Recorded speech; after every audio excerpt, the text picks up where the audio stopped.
So as not to penalize those who are already somewhat familiar with the topic of minimalism and have followed my talks on YouTube, I have looked to find other approaches to it. And for those who are new to it, I would still like to say something practical. I have now spontaneously renamed it Minimalism, Your Garbage Disposal, because I'm often asked, why are you doing this? It's all a fad and then everyone buys it again, and it's not sustainable. So there are a lot of wonderfully widespread comments under the corresponding YouTube videos, all of which say, yes, if I'm on Hartsvira, I can't do it. Or I'm self-employed, I can't do it, or it's only for the rich. In this respect, I'm now trying to take stock. What do you get out of minimalism? It's more of a big robber. And at first it's just a warning, and everything is bad. It seems to make you antisocial, at least at first, and crazy, but in the end you realize who the real robbers are or were and what you gain. Maybe not even at the end, but pretty quickly. Provocatively, I also ask myself the question, is minimalism a new religion? Now, as someone who teaches this kind of thing at university, I would have to say, no, of course the true religions here are H. But then it spontaneously occurred to me, why don't you play it out? Maybe it is a religion. What speaks for it? What speaks against it? Yes and no. It's a religion in the same way that a river is a religion or a tree and a person. Minimalism wants to let you see yourself again, so that you yourself are at the center of your or their life. It is a visual aid, and that you can feel yourself again among all the obligations, routines, and possessions that you accumulate in such a life here in the West.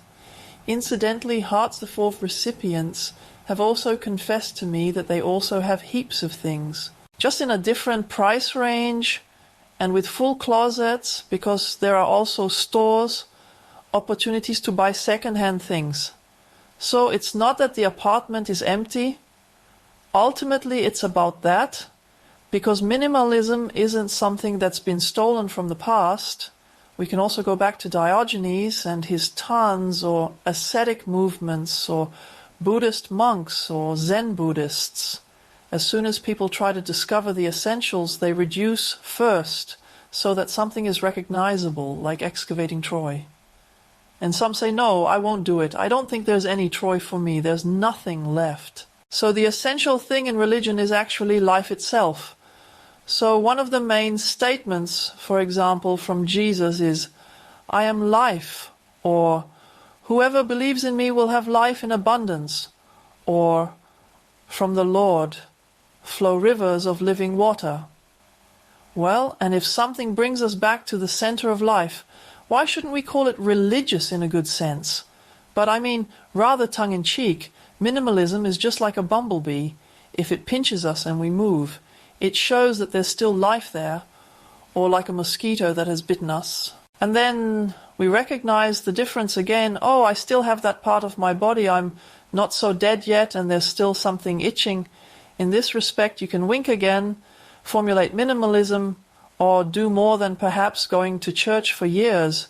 After all, it's really established religions that tempt us to think that if I do this, then I'm right.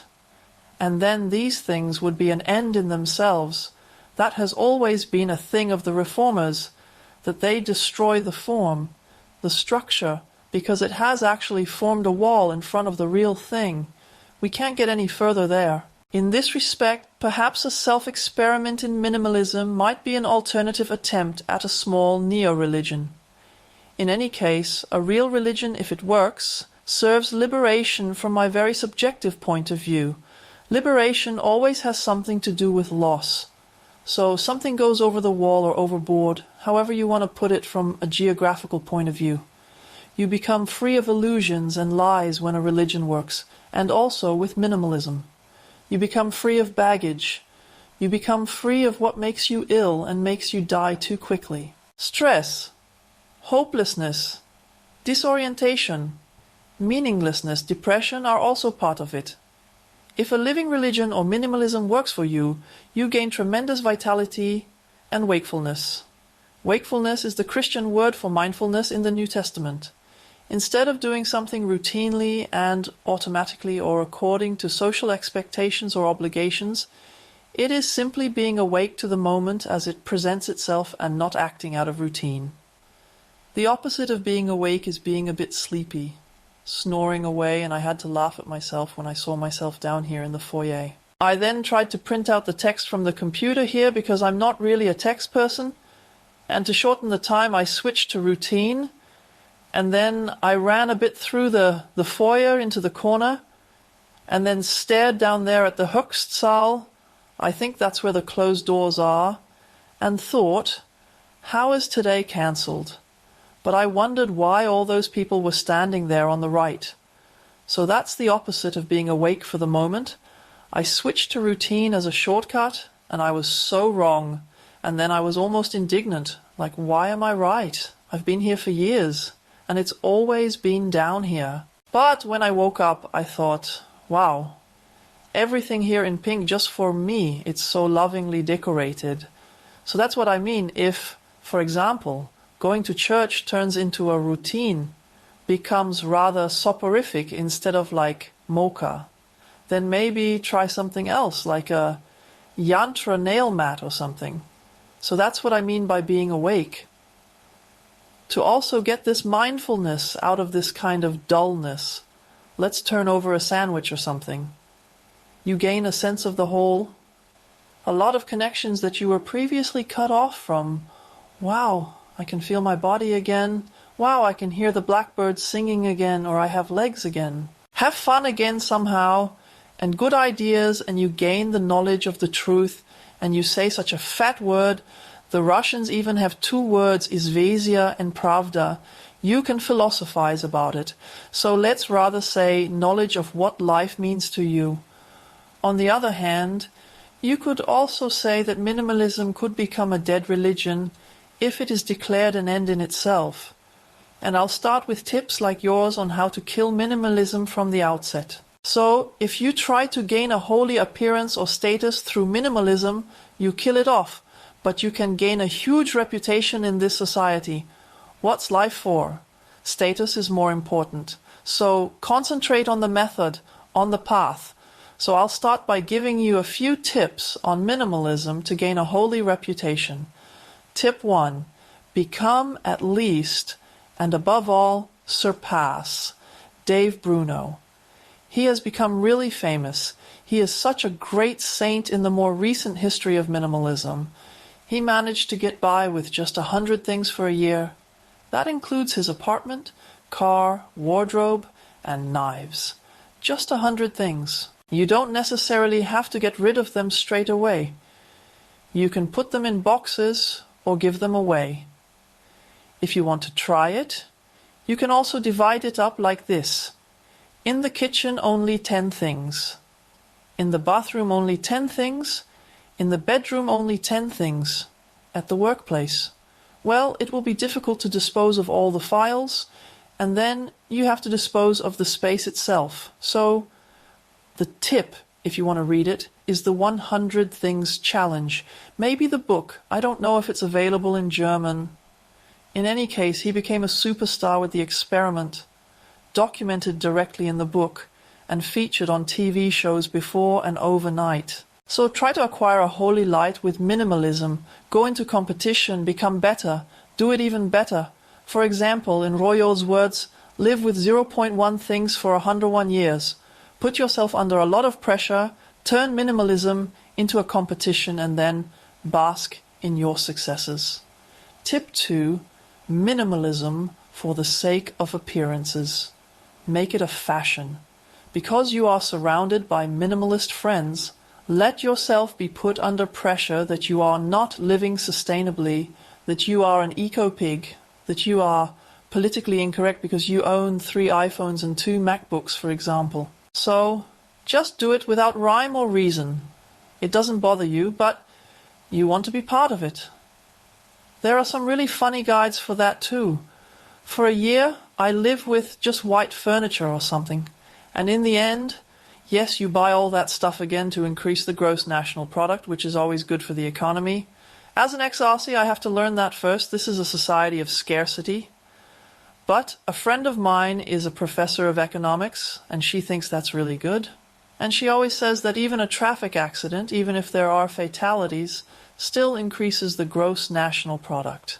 So paramedics get paid, the car has to be bought, the mortician earns money. From a purely economic point of view, we can also apply this to minimalism, because there are often accusations that you are damaging the economy by buying too little.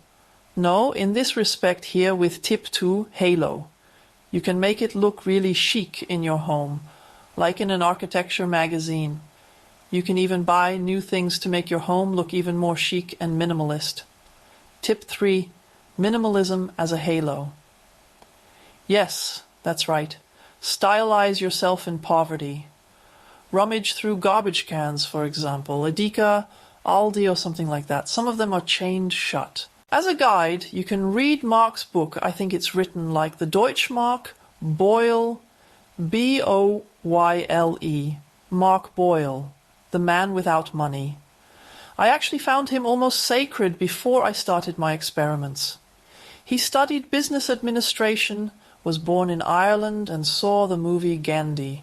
He was so moved by it, especially by the message of change. So don't wait for it and no more theories. And his economics degree made it clear to him what role money plays in society and how sustainable it would be with bartering, for example, because then people would also value the products. He then tried living without money for a year. He actually went through a few tons, and you can outdo Mark Boyer. So again, it's not about someone who was really full of dynamism in an experiment.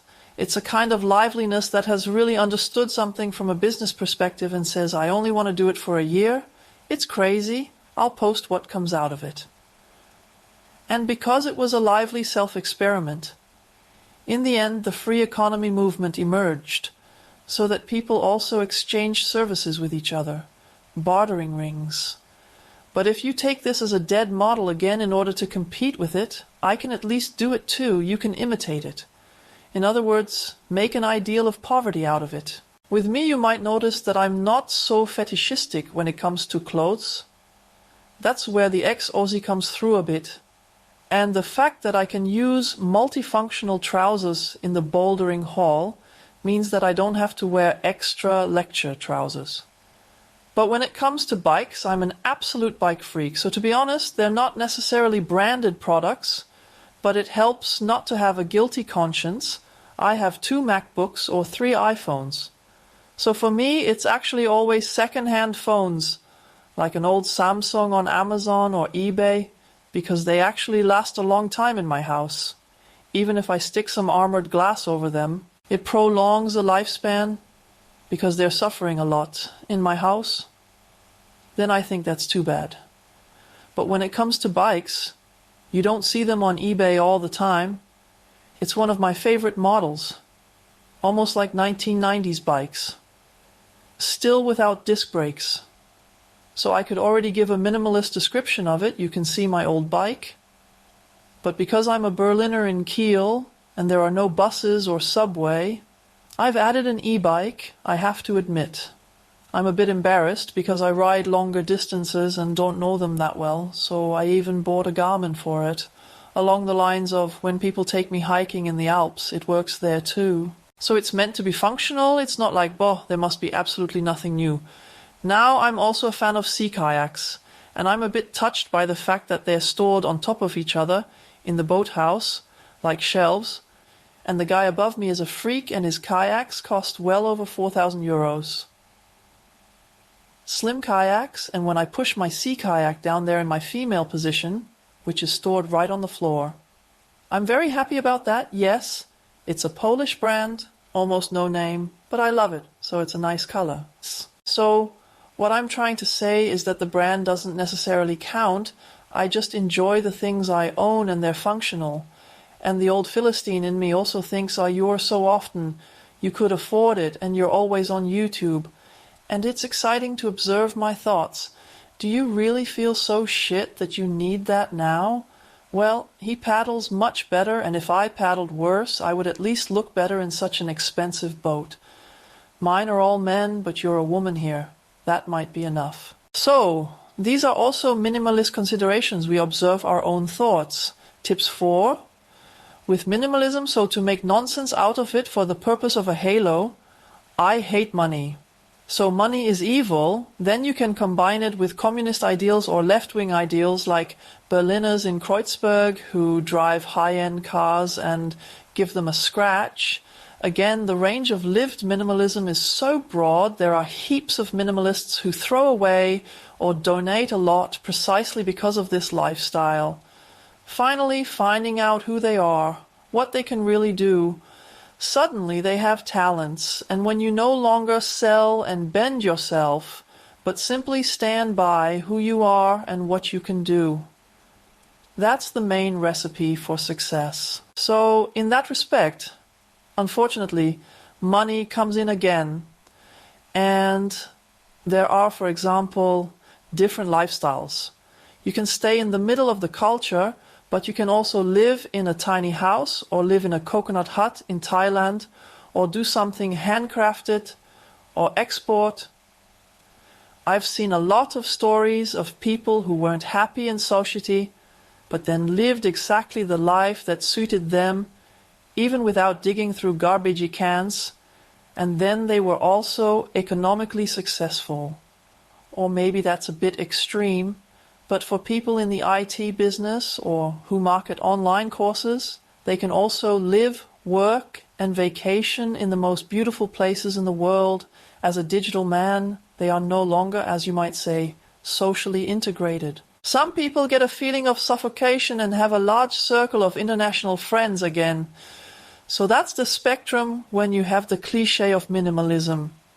That's how it went. You're not real. These are also things from my circle of friends. So the people who want to drag me along with them, they inform themselves on the internet and then tell me while they keep on running. Because they're piling up stuff in basements and garages everywhere. Yes, you're just being wishy-washy. You're not doing it for real, and I'm just doing what makes me happy, and you can live your own maximalism. So again, stop making a picture for yourself. Pictures are usually used to idealize something, so that you end up saying it's not for me. So you can always start at any corner. Now, before we get to the individual steps, some goals. Why might that be something for you? I came into this area of minimalism from a background of meditation and research into monasticism and self-experimentation. Like Indians on a lonely continent, whoops, help, they've been discovered by Columbus. First, help, I do some research on monastic practices and try out everything from nutrition to everything else, and then, help, I discover that minimalism is now all the rage. I slipped into it, so I would like to contextualize it. So it's about being at the center of your life again. That would presuppose that I'm not.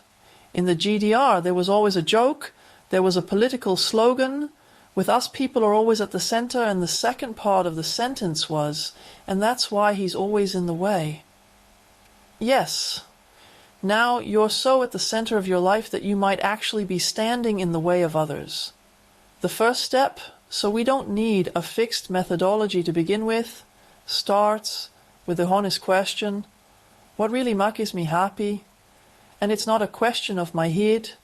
I should actually be happy because I lead a successful standard life by society's standards. 2 children who have gone to university, who have made something of themselves, a house, still only 1 wife. I can of course mention the car, so 1.5 cars and so on and so forth. A terraced house. Everything is fine. Why do I feel empty? So that's happiness from the head, learned norms. Obviously the norms were at the center of your life and not you. Because maybe if you remember your teenage years, I want to be a writer, I want to do something with music, breadless art, you end up at the checkout at Aldi. In Austria they say at the checkout at Hofer, that's not so nice either, or under the bridge. That's such depressive logic instead of either or. You can do both, you can combine. So we're back to those teenage years in terms of feeling. What makes me happy? And Marie Kondo and Fumio Sasaki, the tidying up minimalists, they have theories like that. Maybe some of it could apply. What do I have to show off? So am I really just a rebel kayak, or should it be a slim kayak? So what do I have just to show off to people I don't like, to be one of them? Or out of fear that if I don't even have stuff lying around, then I'm a have-not? Or because I think my life is already behind me, and now I'm starting to set up a museum, my biggest trophies from my childhood and youth, my ancient sports goblets and other things are already lined up because now there's nothing left but the coffin. So, what of all this carding really makes me happy? And you can actually apply this question to all areas. Which of these things make me happy? Which people and relationships make me happy? I always mean that when you are the center of attention, you question yourself. What activities out of all the routines make me happy? Because most people live in such necessity. I don't have a choice.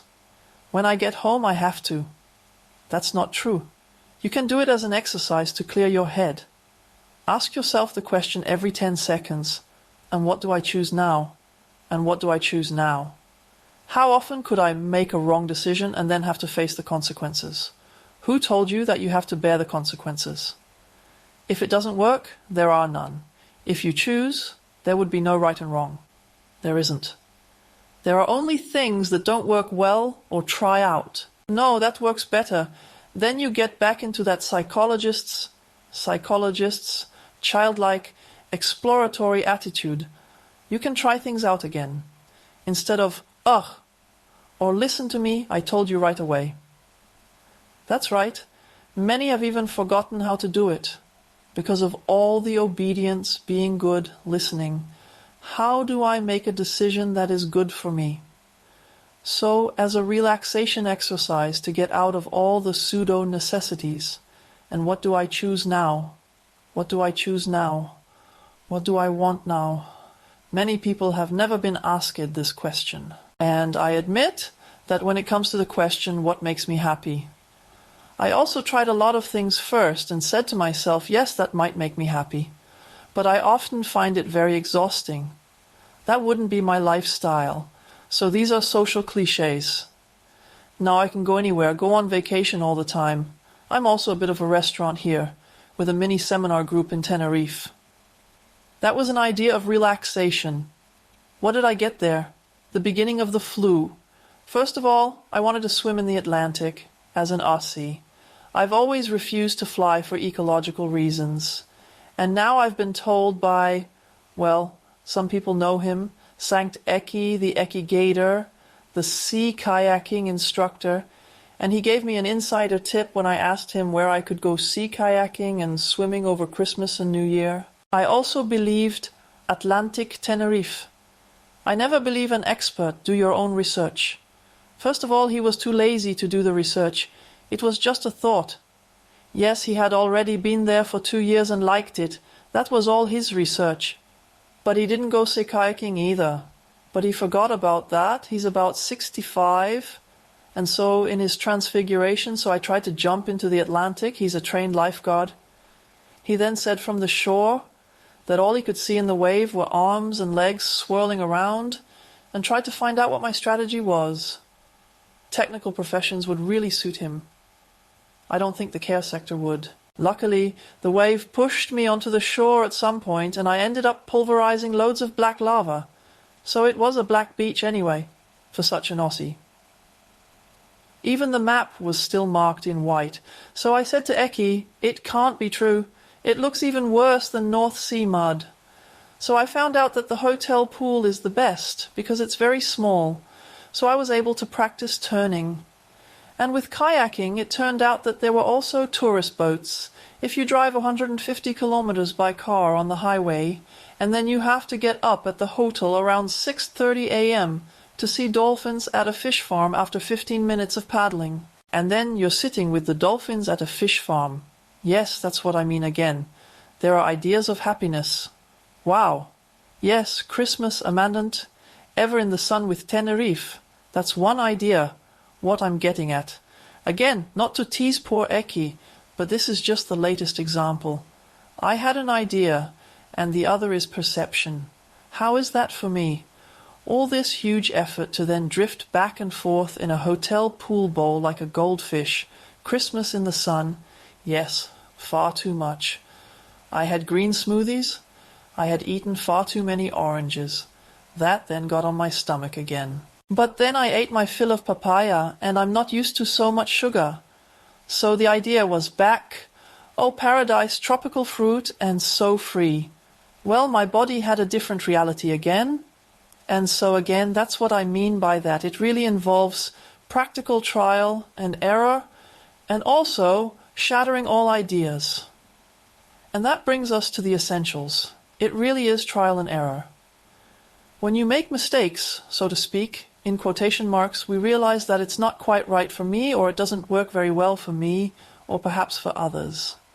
Eki was very happy with the vacation. I then realized that, no, vacations that I've really prepared myself from A to Z will continue to make me the happiest. Or you can ask very critical questions, to make it easier to ask the question of happiness, so that the mind with its ideas, this is how society defines happiness, but now I have to be happy.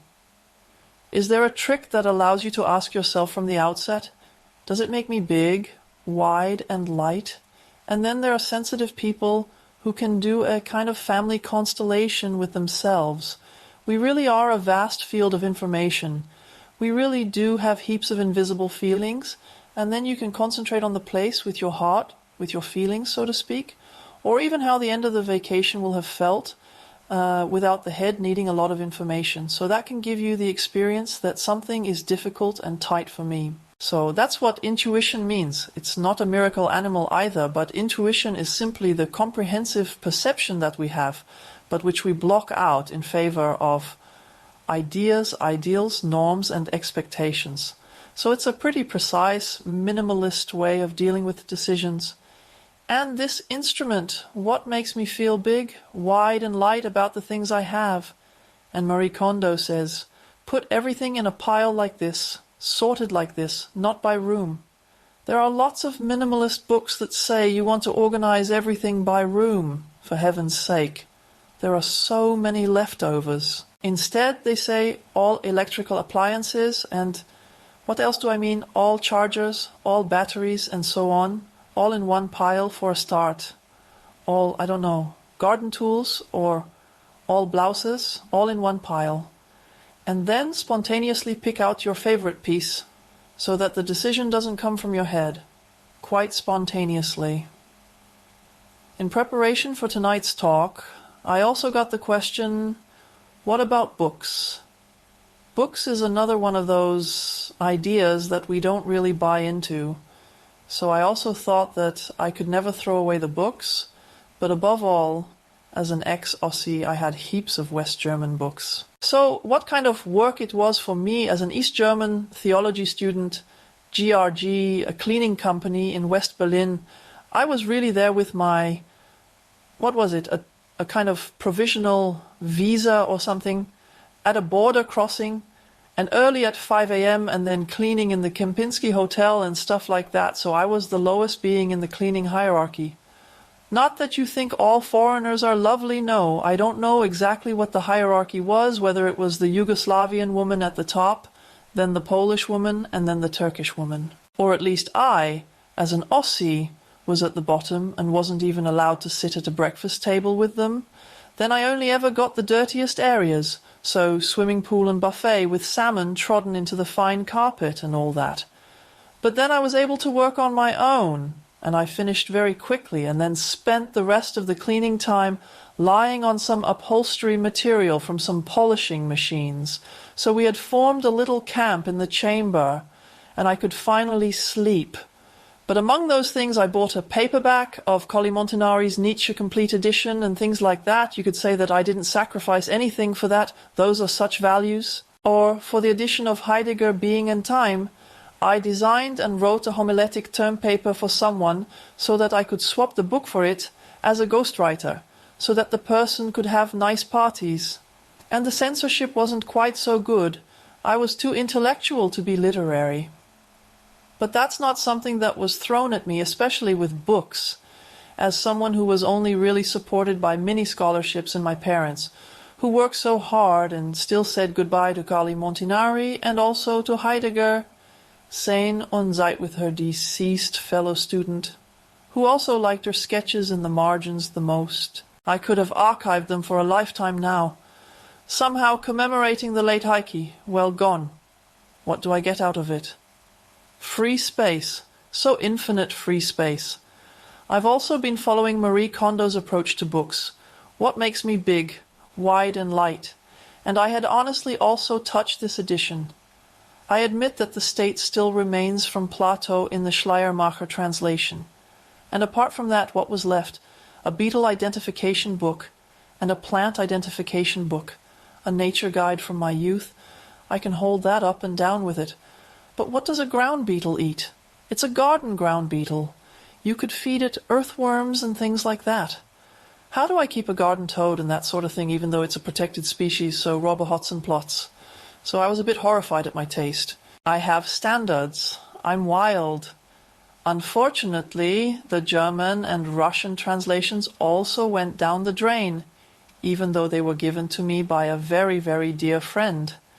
And I couldn't really have done that to her because it was such a pleasure for her to have bought them especially for me. So I might have kept books as a guilt trip. And apart from that, it's really just current work items for the office that aren't that important. They're just practical and make my work easier. And there will also be plenty of stock. So it's exciting to see why I hold on to something. It often comes back to ideas. But if you decide from the heart, that's up to you. Oh, there are also travelogues left over. Cycling through Africa and things like that. But I've always wanted to go to DIA lectures in the East. Cycling through Mongolia and things like that. But then I got rid of them too, because I looked at them and thought, what do you mean thought? Tried to sense, why are they more valuable to you now than Colli Montinari Nietzsche? The Freud Complete Edition. It was so expensive. Gone. I said to myself, as long as you work here, they have a library here. You didn't pick it up for a long time because you were annoyed.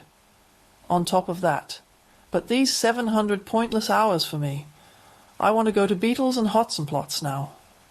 Hotzenplotz says, finally something cheerful. Unlike all those reference books, and I think it's cool how he always steals the Bratwurst.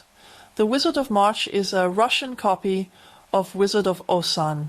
That's the best one. I've never checked it out. I loved it though. I absolutely loved reading it as a child. So you can see that these are things that make me go further. When it came to traveling, I told myself if you're only going to read books about it, do the trips yourself, and you don't have to go through Africa or Tierra del Fuego, just go sea kayaking on the Kiel Fjord in almost the wrong weather. Or in the bouldering hall. We have the colors white, blue, orange, and now yellow. I tried my first good yellow in the children's area. But I thought it was mean. I thought something was missing from my technique. I don't even have on the bottom 2 coops, or maybe I need sticky shoes. So again, make you read about something really happy? It's about life. Instruction manuals from books are often not much more practical than watching an instruction manual on YouTube. Unboxing my first EOS, Canon, camera or something like that.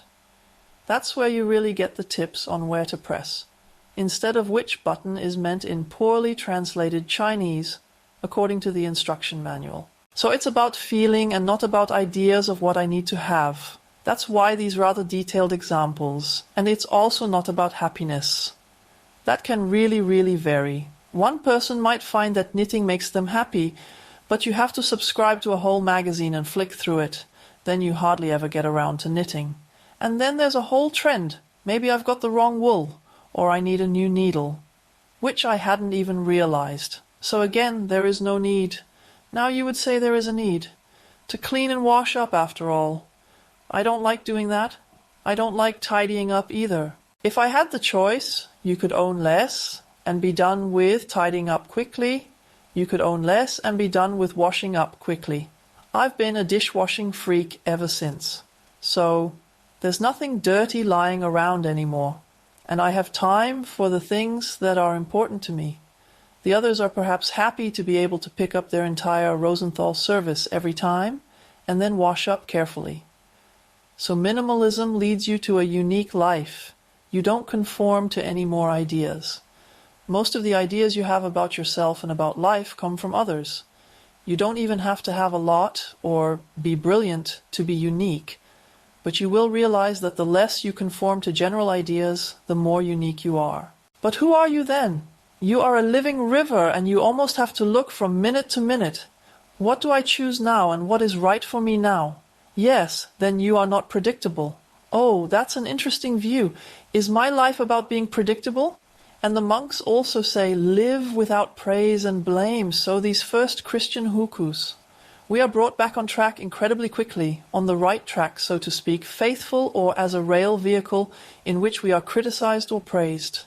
Evaluation is a management tool, everyone in personnel management. But now imagine that you no longer care about evaluation. It's just an interesting view that others have of you. Well, they can have that too, but there are many views. We are in the postmodern age, there is pluralism, there are so many value systems, now you have your own, and then a real crisis begins. Shit, now I really have a choice. What should I choose? Panic, I'm free. And that's where this concept wants to take me.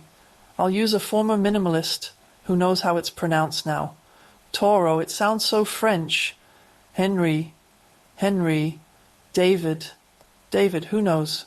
So I'll just say Henry David in my own way. Great. Maybe I need to do some American flattening. He wrote the book Walden. And he's actually a poster boy. He went on to study at Harvard, and then he also had a model profession. Yes, the Swiss would say that everything was actually well done. I really love that word, the context. He then stupidly lost his job because he refused to beat his students. And so the reverse is the case. At 3, he was against slavery and then also against the war against Mexico.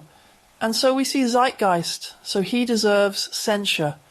He was now fighting back because he had studied again at Harvard and could write and write well with a paper on the duty to disobey the state.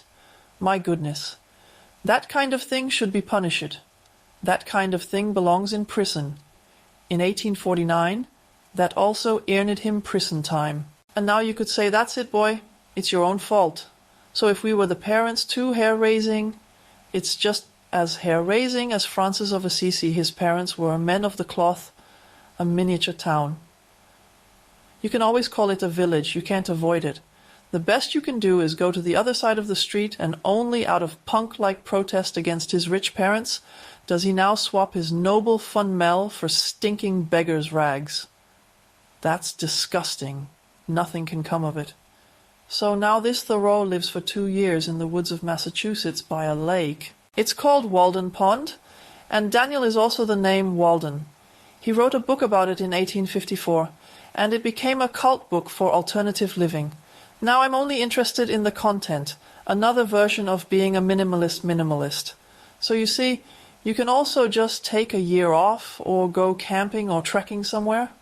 You don't have to break with everything straight away.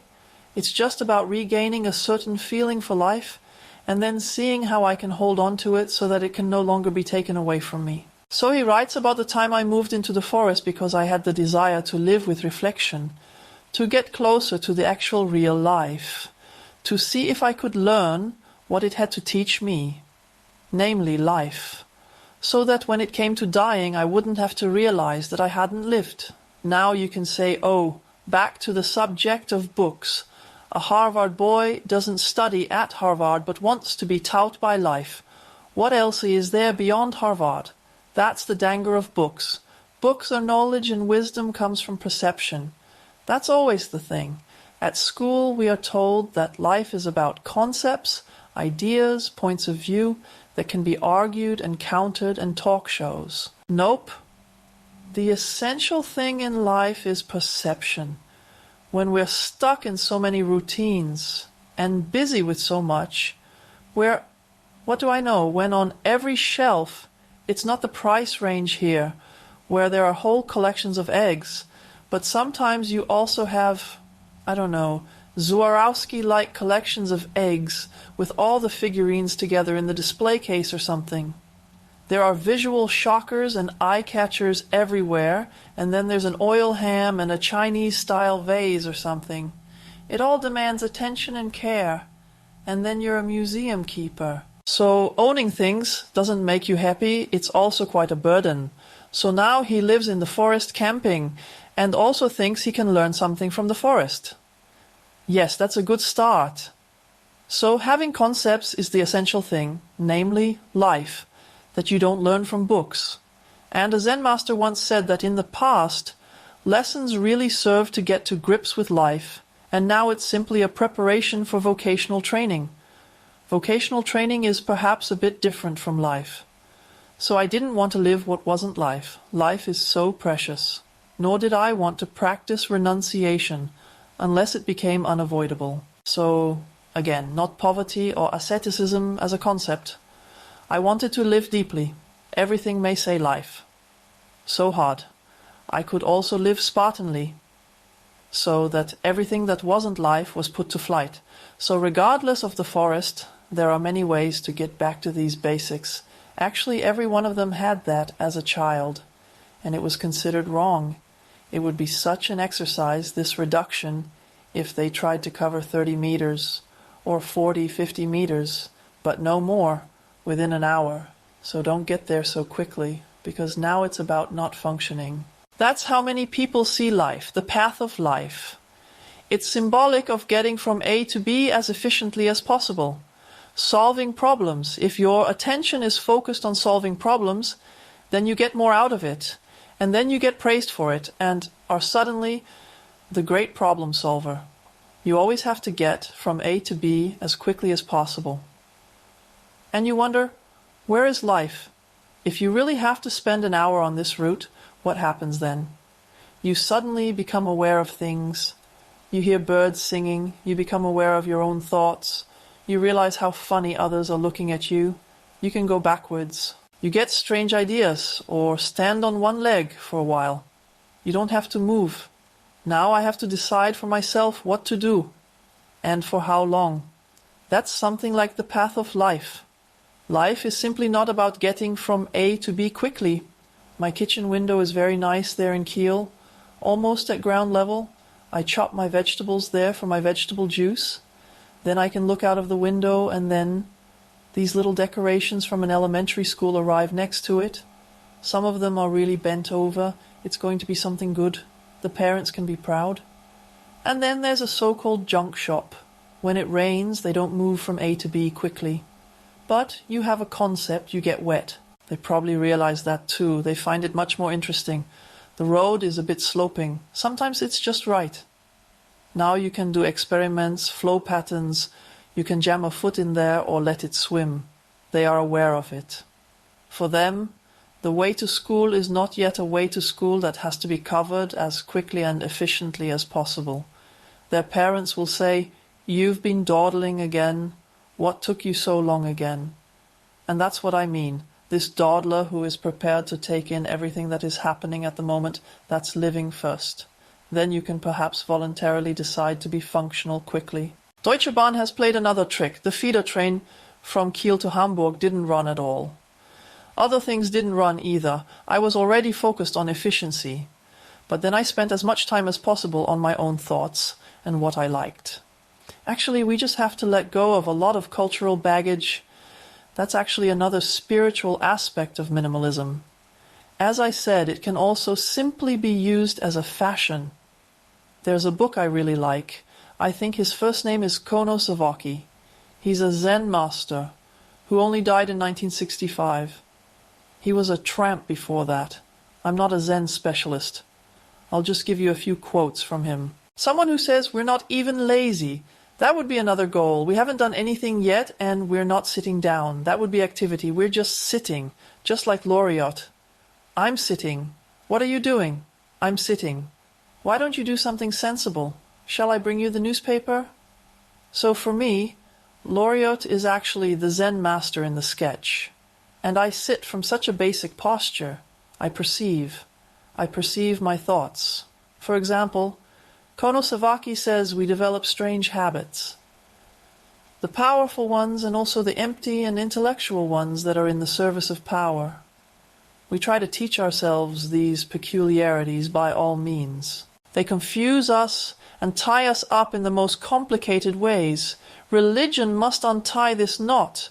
That means a return to emptiness. If we now take emptiness as unformed, as structureless, as free space, as having no concept at first but wanting to perceive it like an explorer. As if we were some kind of ethno-methodological researcher, I, an alien in this culture. Children are also initially in this alien perspective, and norms and values exist on different levels. He simply says he's a great guy. He drinks 2 liters of wine in one go. And so it takes as an example what is called greed is usually nothing special. Every clique has its own standards by which it declares something great or not great. We want to burn our lives away.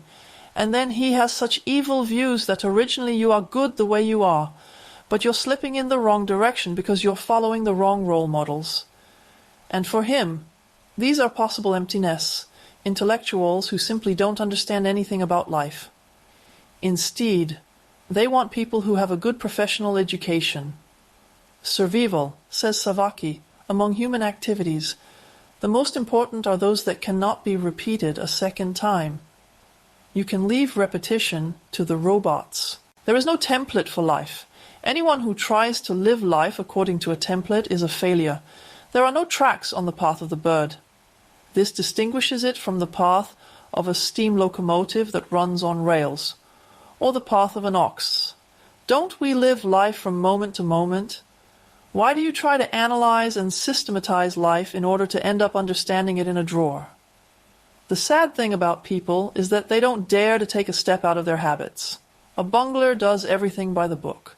So it's always this attitude, concepts, routine, that blinds us. So for the diversity, for the flow of the moment, and for the freedom of choice that we finally have. That's not quite my Zen-like interpretation. In principle, I have now said the essentials. You can now simply apply this to different areas that possess many things. If you simply assume that there is no obligation to keep things, even this cult status of books. If you look at it in terms of media theory, the book Das Narrenschiff der Gelehrte, for example, was ridiculed at the beginning, just as people got upset at the beginning when people only got hooked on computers. Then they'd all go mad, then they'd all be addicted to gambling. Or if they're only hooked on TV, let's be clear. In the beginning, there was the same skepticism about books, until books became the social norm. Then, when magazines were invented, they were like advertisements, in other words, advertising broadsheets. Cultural criticism set in again. Oh, people's addiction to news, they want to read the news all the time. That was seen as stupid, as uneducated along the lines of, well, then people are no longer in touch with reality. So actually nothing is more important than your own fresh perception and acting creatively, instead of according to the manual. And even when it comes to books, be honest with your feelings, with your heart, that no one can force you to surround yourself with things simply out of duty, out of status, out of habit, out of guilt, but you always have the free choice to keep only the books that make you feel big, wide, and light. And in the end you look at how many books I really need to make me happy. You can do the same with e-books. At some point, I just said to myself that I'm a bit of a dust allergy sufferer, and I have these dust collectors. With things, it's a great feeling when I realized you don't even have to have a bedroom designed for it in the first place. A bed like that is a huge piece of furniture, and there are so many different forms of inflatables, mattresses. When I thought about it, the Fumio Sasaki or a tatami like that would have been a cult pole. You really want to lie on one of those things and have to roll it every morning. And the prices of the things. You take that again with shoe rolls and the inlay and so on.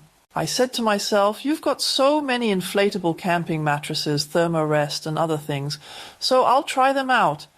And suddenly it's no longer just a bedroom, it's just let the air out or put it on edge. You can also put terry beach towels over it, organic wool blankets. You've already created your tatami mat there again, and you can hang it up again, because otherwise I would have really liked it. You're lying on plasters. So it's always which room, which function is important to you, and that's why it's called an all-round room. So I'm actually completely overroomed, and that means 3 or 4 guests, or spreading out something, and that's really not. I don't need a bigger house, or a person without a room, or a neighbor's house is bigger, but that's always an invitation.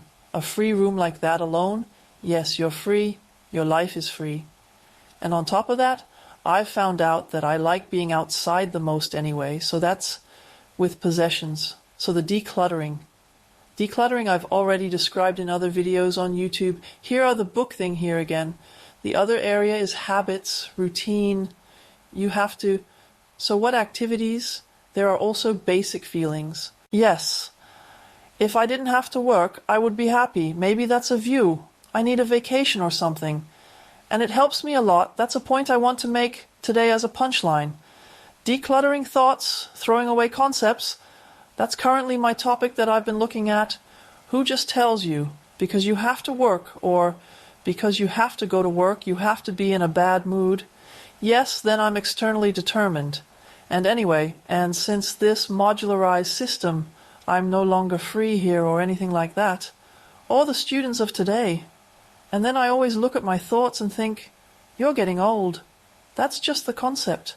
And how do I manage it today? Just the Zen people say beginner's mind, so just going there and noticing what is, that's not even positive thinking. So for a while I was like that.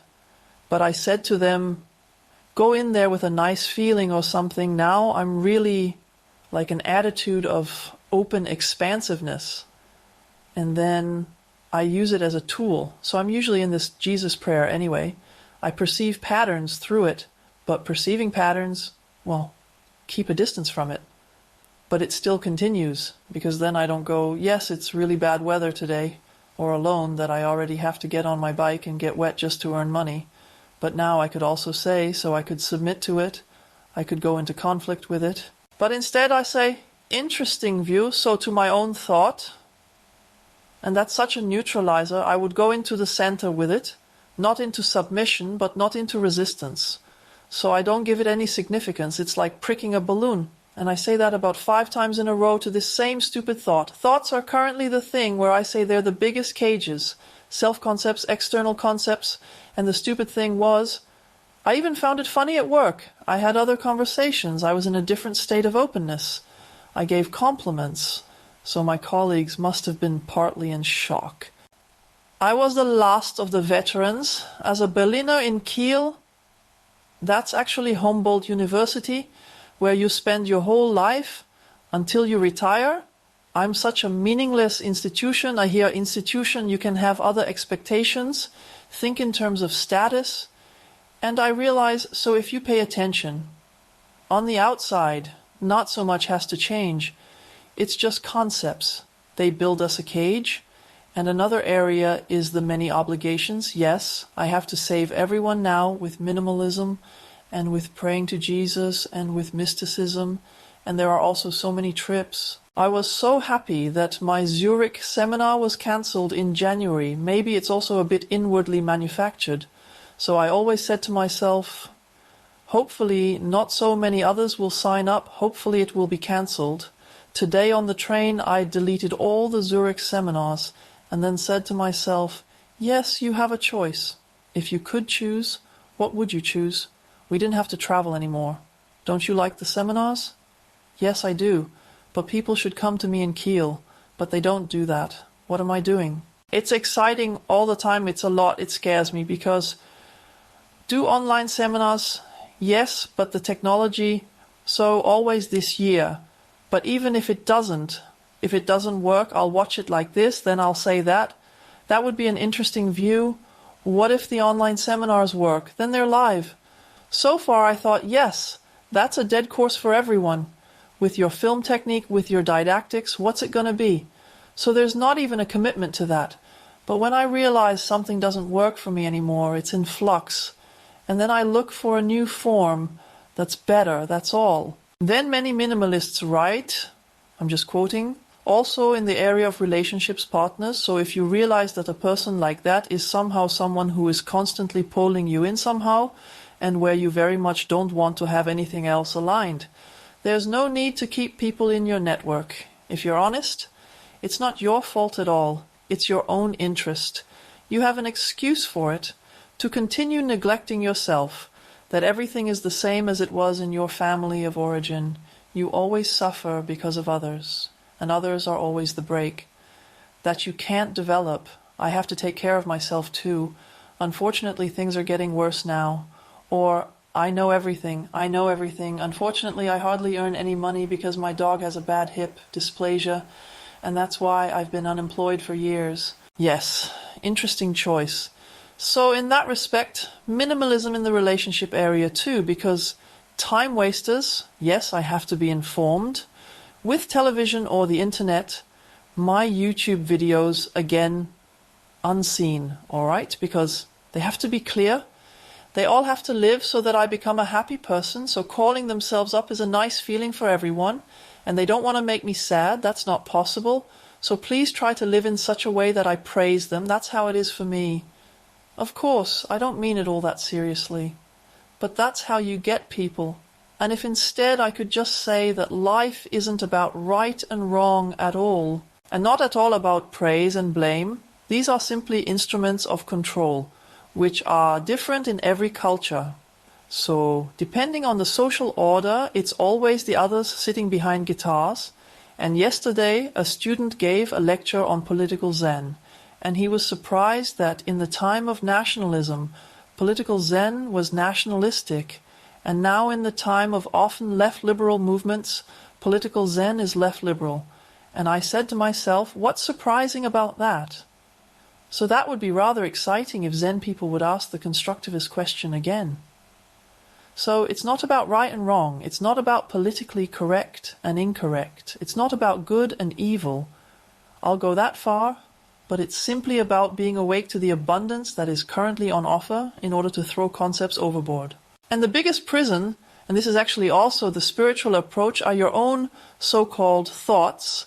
And if you are very attentive, and you can only do that when you no longer have to worry about 1,000 things, and no longer have to deal with 27 burdensome people, and really finally have time and leisure, that is the beginning of creativity. That is the beginning of enlightenment, simply sitting Loriot style, having time for it. If I have to be informed again, I have to develop concepts, I have to read books, just spend time with myself, observe my own thoughts, and then be so cheeky, even if you're sitting here. You could save the world in that time, just to say, interesting view. But you're also a pig, now you're being cheeky too. It's almost enough, interesting view, you don't even exist anymore, you're just an inner voice. And if I want to, I can smack myself. And so on, I have a choice. Yes, that's the essence. And then there's a kind of emptiness, a lack of structure. And if you just observe the river and the sea, even with these stupid waves in the Atlantic, no two are the same. So I'll stop there. As a last story, Eki was with his hairdresser, and she had done something nice over Christmas and New Year, namely an Atlantic cruise. Super cheap, because many people actually want to get off in the harbors in between. That's boring for them, just the Atlantic. And now she was sitting there on deck and had perception, because now she had time and leisure, because she told Eki, the canoe instructor, one of the things she realized was that every wave is different. You just don't know what it's going to look like beforehand, and so every moment in everyone's life is different, and so is family, so to speak. It's not an abstractor or university or workplace. It's always different. And with a simple tool like Interesting View, you also get things cracked. With that, I release them into their own happy lives, and whoever feels like it, then from tomorrow together, don't worry if there are so many people. I then form small groups like this, which then bring the essence of their conversation back in. and also try again to take as many questions and observational positions as possible. But actually it's still about releasing pets into the wild. Maybe the very last thing. That's the apartment track. Eki also likes to sit in front of YouTube and watch videos, and is particularly interested in South Africa because he's in Kiel, and is also informed there every day and reads the news. And then, he tells me yesterday, there in Namibia, there are real wild horses. They're not really wild horses at all. They're still from the Germans, from the imperial era, and the Germans were taken prisoner. Exactly. And the horses were simply set free. And they're like this now. They're a bit smaller than normal horses, and they can get by with a third of the water. Then we have a road there. They've built a staircase for them, so you can see them.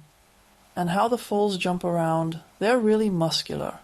But I'll probably never see that again in my life. It used to be like this prison in my head. So now I'm sitting next to him, and his VW bus thinks it's interesting, and I thought, you can only give a person what he's prepared to receive, to teach him now, but Eki, you can just get on a plane anytime, you're a pensioner, and there are guaranteed special offers for that. And then somehow you take a rental car again. Look at the animals if you like. Instead, I just said, Eki, I think these horses are just like us humans. I think that's the essence of what I want to convey. So the wild horse is in all of you. But if you say my life is over and that's no longer possible, then that's how it will be. Bye-bye.